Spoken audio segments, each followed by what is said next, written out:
On.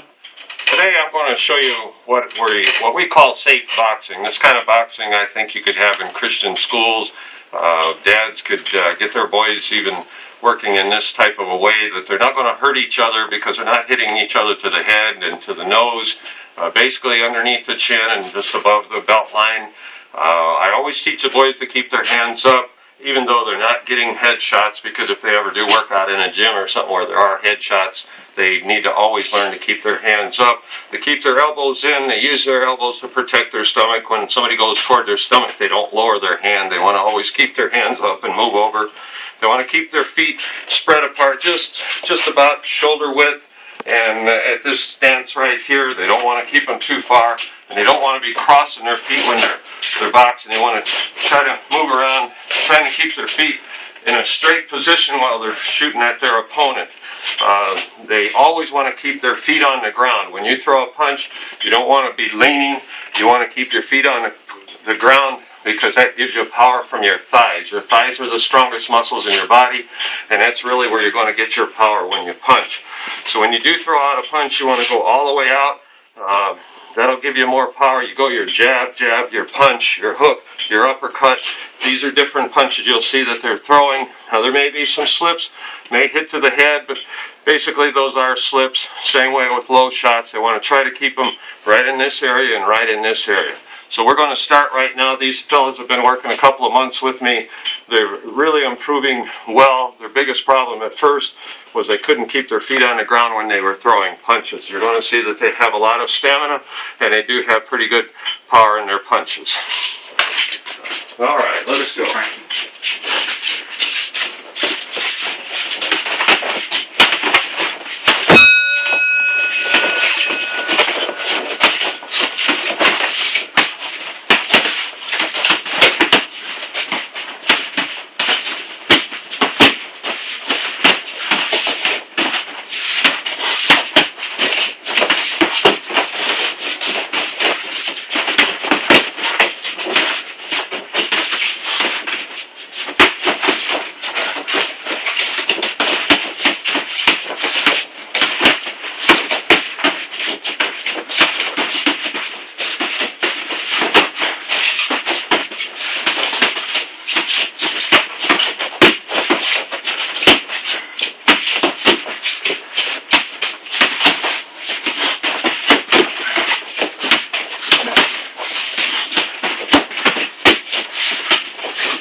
Alright, you can see I try to teach them to keep their gloves up.